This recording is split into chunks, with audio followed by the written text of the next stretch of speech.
The Gateway brings you the day's news each weekday from around the St. Louis region and the state capitals in Jefferson City. Our schools are accredited. We don't need this bill. And Springfield. How many more years must pass before lawmakers see time is of the essence? I'm Abby Larico. Join me each weekday for The Gateway on the STLPR app or wherever you get podcasts. From St. Louis Public Radio, this is Politically Speaking.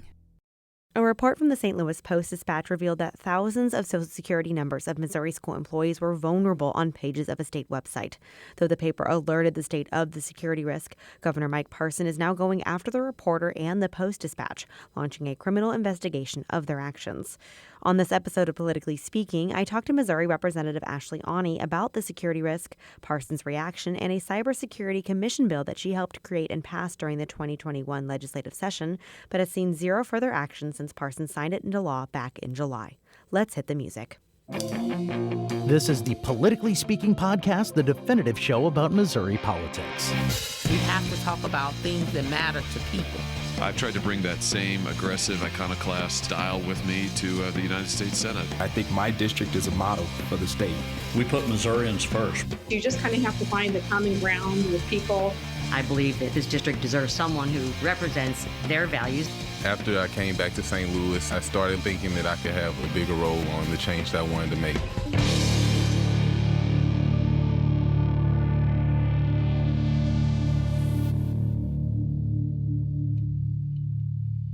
Welcome to Politically Speaking. I'm your host, State House and Politics reporter Sarah Kellogg, going solo today, but joining us via Zoom in her home office, she's the representative for the 14th District covering parts of Platte and Clay County, Ashley Aune.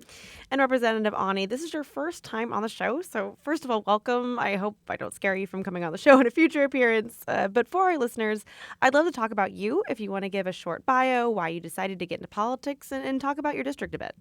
Yeah, absolutely. So I ran for office for the first time in 2020. I decided to run for office and file a few days before the state locked down for COVID in March of 2020. So I spent most of my campaign from, campaigning from behind a computer, which was an interesting experience. But the reason I got into politics is I have a background in marketing and advertising. I'm a writer, and I started getting involved politically pretty early. I volunteered on a lot of campaigns, including in Missouri, Kansas, Iowa, presidential, senatorial, congressional, all sorts of things. I knocked doors and I found that I really enjoyed getting out and talking to voters like that. So when I moved to the Northland, I decided to get more involved with groups like Moms Demand Action and Northland Progress. And I realized that I could potentially use my skills and my background in marketing to help candidates and causes that I believed in. And shortly after that, I realized that my state representative was not seeking re-election. And it was suggested to me that I throw my name in the hat. And so I did. And it was a really interesting experience. I ran to represent a very 50-50 district. The previous representative flipped this district from red to blue in 2018 by just 85 votes. So I knew that I had an uphill battle, but I held on to the seat by 7.5 points.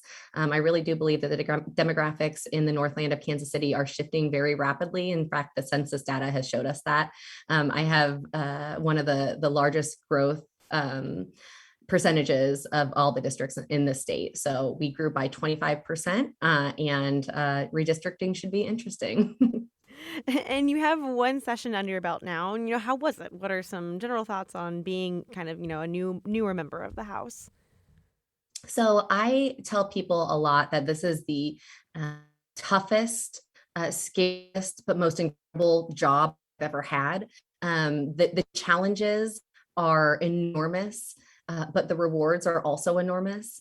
And, I get to do a job where I help people. And that's really how I look at this. So whether or not I can bring home a ton of legislative wins, what I can do is connect my constituents with their state government and make sure that they are being listened to and, taken care of in that way.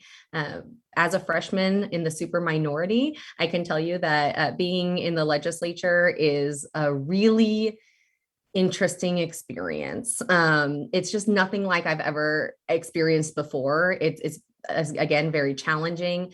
And people describe the experience as trying to drink from a water hose or a fire hose. And I think that that's exactly what it is. I've just learned so much, and there's still so much to learn. So I'm grateful for every day I have. I can go down there and learn more and fight to do better in Missouri. And also, I noticed on Twitter that you have, being in radio, pronouncers are everything. You have an excellent pronouncer in your Twitter bio, which is Aune like Pawnee, which I can only assume is a Parks and Rec reference. Absolutely, yes. Truly excellent. We don't have time to geek out about that because we have a podcast to get to. So thank you for coming on the show. I'm excited to dig into this week's primary topic, which is a little more timely than maybe it would be if we spoke a few weeks early about it, which is cybersecurity in Missouri. So as a freshman, you worked on a bill which did become law centered around creating a cybersecurity commission. And so kind of tell me a little bit about it. What is it? What does it do? Yeah. So as soon as I got into the legislature, I was immediately curious about the state of Missouri's cybersecurity. And the reason for that is that my husband actually works in the field. He spent 10 years in the Air Force, and he now works in cybersecurity. And so that's just something that I hear a lot about in my own home. So I was curious. And after some digging, I learned that while the Office of Administration is really proud of the state's award-winning cybersecurity, our technical infrastructure is a little dilapidated. And I became increasingly concerned that Missouri simply wasn't doing enough to protect the vital infrastructure against cyber attacks. So I partnered with a Republican to write this bill because we just didn't know what we didn't know. After we did some digging, like I said, we asked a lot of questions, held some meetings, and still felt like there was just a lot of information that we didn't have. And so our idea was to create a commission of both public and private stakeholders to identify risk and vulnerability from cyber attacks of critical infrastructure in Missouri, and also advising the governor on these matters. The commission is going to include 8 members appointed by the governor, 1 from each congressional district, from members of both parties, the Missouri State CIO, and a representative from the Highway Patrol, the State Emergency Management Agency, and Missouri National Guard. So all these people are really supposed to be coming together, soliciting data from state agencies and political subdivisions of the state, as well as public institutions of higher education and public schools in regards to cybersecurity. And then they're supposed to really be making recommendations to reduce the state's risk of cyber attack and identify best practices as well. And as you mentioned, this was a bipartisan effort. Why do you think that was? What are some opportunities for bipartisanship in terms of tech security? Absolutely. Yeah, this was bipartisan. And, I think that security is a bipartisan issue. I think keeping our state's cyber infrastructure secure should not be red or blue, right or left. It's just matter of fact. And I expressed my interest in this bill to a few Republicans, and several people agreed that this is something we should learn more about and we should be focused on. And I think one of the things that has really helped is that this new freshman class of legislators has some younger folks in it, including myself. And, it's made up of, our legislature is increasingly made up of people who better understand this technology and the threats that we face as a state. And so, all of those things combined really made this a no-brainer for a bipartisan bill. So this commission, this proposal ended up being kind of attached to a different bill than the one that was initially introduced. And it all with the new bill, the one the governor did end up signing, they all address issues around public safety. And, boat docks was mentioned, vehicle safety inspection. So, how does cybersecurity fit in with all of this, with, the idea of public safety? Right. So when we were trying to find what we call a vehicle for this bill towards the end of session, when we realized that there was going to be a lot of omnibus bills like there are every session, we were looking for something that made sense for this piece of legislation. And public safety really hit the nail on the head for us. And the reason for that is that keeping public information secure is one of the biggest jobs of our cybersecurity program. We store so much vital data in the state, whether it's in our education system, for healthcare, for Medicaid. We have people's personal identifying information stored all across the state. And again, I don't believe that our infrastructure is as up to date as it should be. It's really, it's crucial that we look at this from a public safety perspective and realize that this cybersecurity affects everybody. And what has the progress been on this commission so far? The governor signed the bill in July. And there hasn't been any progress since? Not that I'm aware of. And why do you think this is? My understanding is that this was not a priority for the governor's office from the moment we brought it up to them. Unfortunately, I genuinely believe we were sort of, I'm not going to say laughed out of the room, because they were generous enough to take the meeting with us and provide information. And, mostly the governor's office was pretty great to work with in that sense. But we did get the impression as the session wore on that the governor's office did not anticipate our bill moving anywhere. They did not anticipate it passing, certainly. And once it did pass, it was treated almost as an afterthought or something that they could just brush off. And I think it's pretty clear now that now more than ever, we need to be investing in this and investing in our state cybersecurity and really understanding where our vulnerabilities are so we can prevent future attacks. And you provided an excellent segue for me, so thank you. So the signing of this law was back in July. Let's fast forward now to just last week, which is the reason why we're talking about cybersecurity at the moment. So the St. Louis Post-Dispatch published a story last Wednesday about pages on the Department of Elementary and Secondary Education's website and where the Social Security numbers of thousands of teachers were vulnerable. What did you think about this investigation? Are you surprised about these vulnerabilities? I'm not surprised. I will say I'm pretty shocked at how readily available this information was. The data was literally in the website's source code, which made it essentially one right click away from being accessed at any time by anybody. Honestly, the state is lucky that the person who brought this to their attention wasn't a bad actor. And what really scares me is that we don't know who has access to this information because it was available in the source code. This isn't something that we can go in, or when I say we, I guess I should say experts can go in and look to see if this information was leaked previously.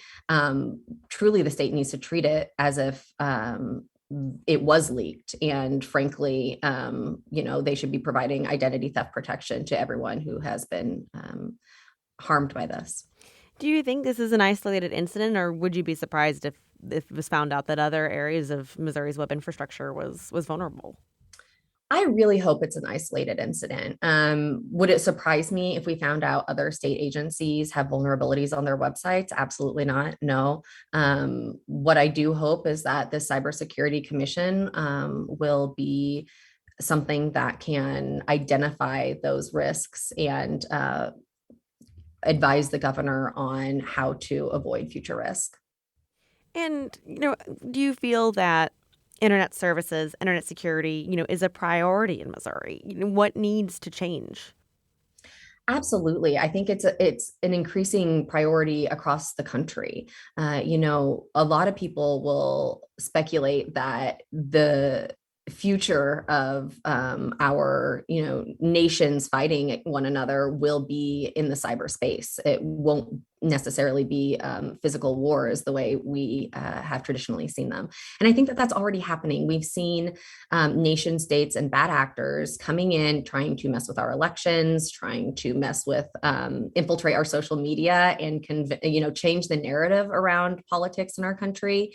It's really scary. And I think that we have to be paying really close attention, and we have to be addressing this from a state perspective, because the federal government can do so much, but our state government is in charge of a lot of data, like I said previously, and it's just really important that we focus on it. So, and it feels like this incident is just kind of proof of a need of a commission like this, like the one you proposed, yeah?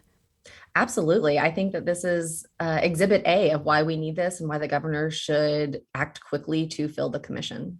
So that was the investigation. But then Governor Mike Parson's reaction to the Post-Dispatch story, which was to vow for criminal prosecution of the reporter, possibly the Post, that created more headlines. So, what do you think of his reaction? Why do you think he reacted this way? My perspective of the governor's reaction is that he was likely embarrassed that this journalist called out a flaw in our system. And rather than accepting the information and the situation with a little bit of grace and maybe some humility, he lashed out. And, to me, that reads as a deeply troubling authoritarian response to an issue that he clearly doesn't understand. Based on a series of tweets last week, it's pretty clear that Governor Parson and his administration don't actually understand what the security vulnerability actually entailed, how it happened, and how easy it could potentially be to rectify it and move on from this. So instead, he's blown this up into a media story, and he's threatening journalists.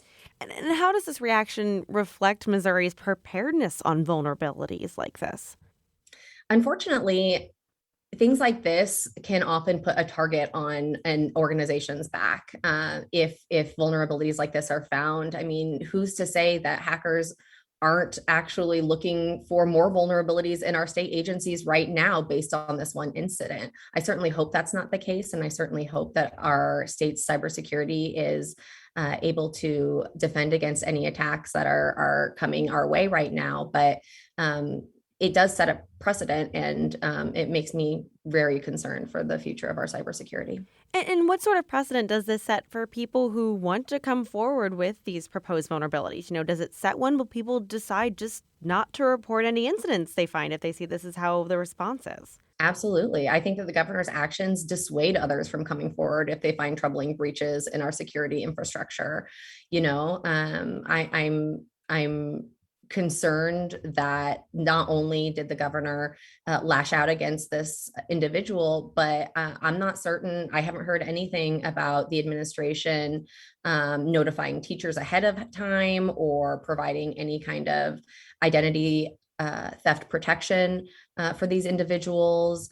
Mature organizations in the security world have what they call bug bounties, where they literally pay people to find vulnerabilities like this. And, if Missouri can't treat these vulnerabilities the same way as a mature and secure organization does, I think that leaves us vulnerable. Do you think this recent incident will maybe spark or cause inspiration for legislation this upcoming session on this topic? I certainly hope so. It's definitely on my radar. I believe that cybersecurity is going to continue to be on my radar as long as I serve in the legislature. And I hope that we can continue working across the aisle and creating policies that make our state more secure. We need to take a quick break, but when we return, we're talking about the upcoming session.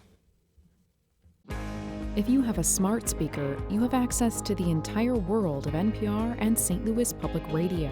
All the latest news and all the captivating stories. Activate our voices with yours by telling your smart speaker to play St. Louis Public Radio. And we're back on Politically Speaking. Again, I'm Sarah Kellogg, speaking from Jefferson City, and joining me is first-time guest Representative Ashley Aune. So, Representative Aune, the 2022 session is about 2.5 months away. Who's counting? What are some of your expectations for this session? Well, I can tell you that I'm counting. And, I really do think that redistricting and the fact that there are so many legislators running for higher office, I think that those two things are going to really overshadow the session. I'm not confident we're going to get a whole lot of good policy or any policy passed this year. I really do think that these two issues are going to be front and center. The legislature is going into 2022 with some big items that they need to accomplish, including redistricting, including the appropriation of American Rescue Plan Act funding. What is the plan for accomplishing this? Do you think maybe having a special session or two on these topics would have been a better decision? I do. I'm not certain that we won't end up having several special sessions next year because of the inactivity during regular session. I think that there are some big issues that I really truly hope that the legislature can come together on and pass. And there are some other issues that I know some of my colleagues are really passionate about that I hope don't move anywhere. So Yeah. So what are some bill trends or topics that you're expecting to see? These could be bills that Democrats are supporting or bills that don't have Democrat support. Yeah. The things that we're hearing most about, honestly, are the wedge issues and the issues that I believe that candidates are going to want to grandstand a little bit on.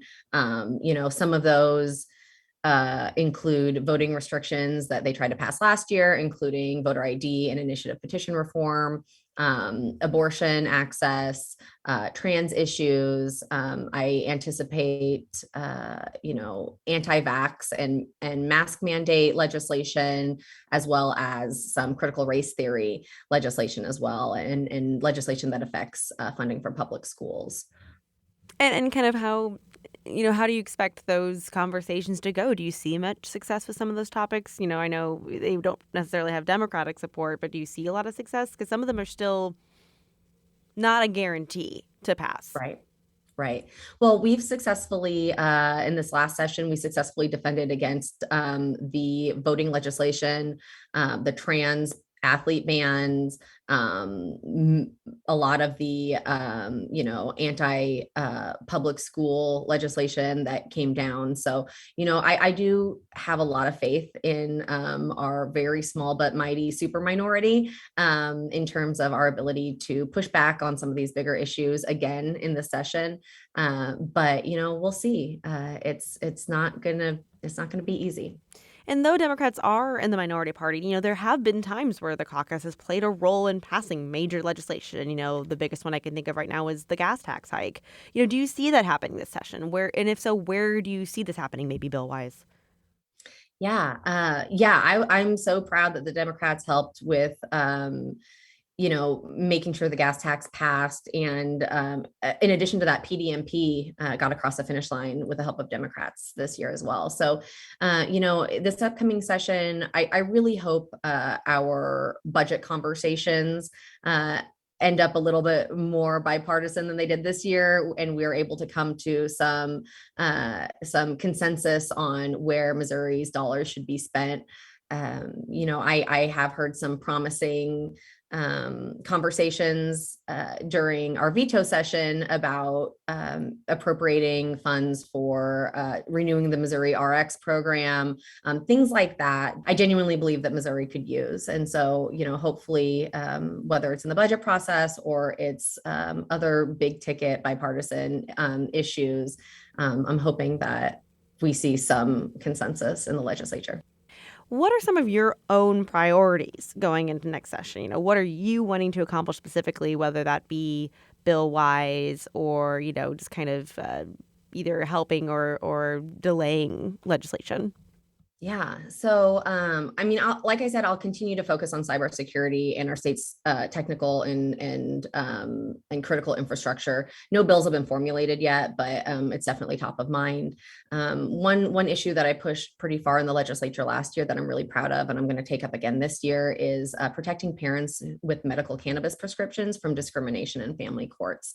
We're seeing judges still discriminating in terms of custody arrangements for parents who have a legal prescription to use medical marijuana. And I partnered with Representative Ron Hicks last year on one of his pieces of legislation that was similar. And we got our bill language amended onto a House bill that ended up in the Senate, and it died in the Senate, but we were really proud of how far it got. So we're going to try again this year.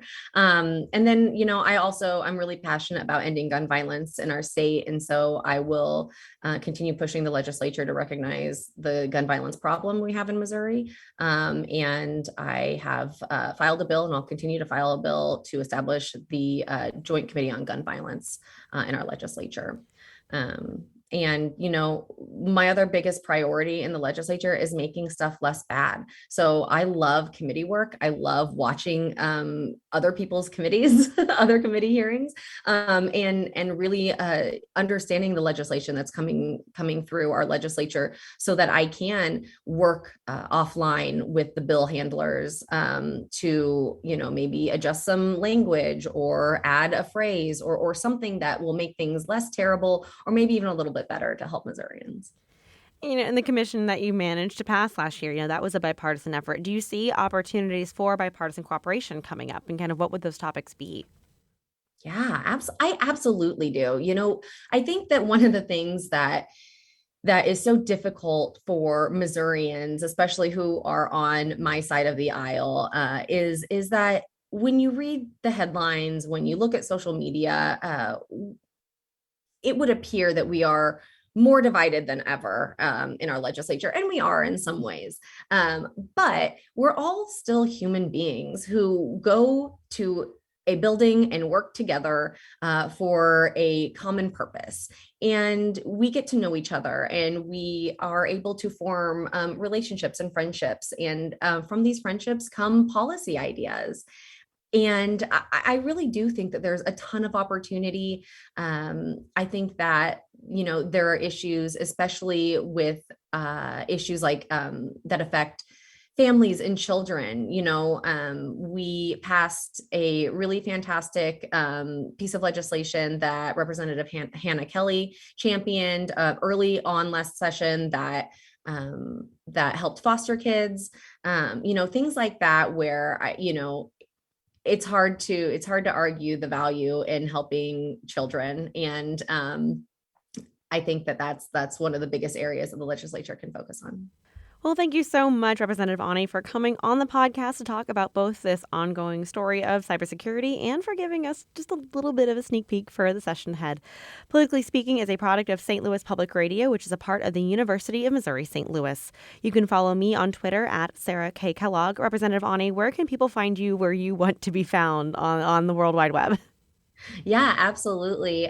Please follow me on Twitter. It's Ashley4Mo, the number 4. I'm also on Facebook. I'm on Instagram. My website is ashley4missouri.com, all spelled out. And you can contact me through there. Do you have a TikTok yet? I do have a TikTok. I've posted 3 times and it terrifies me, but I'm going to keep going. I love it. Well, until next time, so long.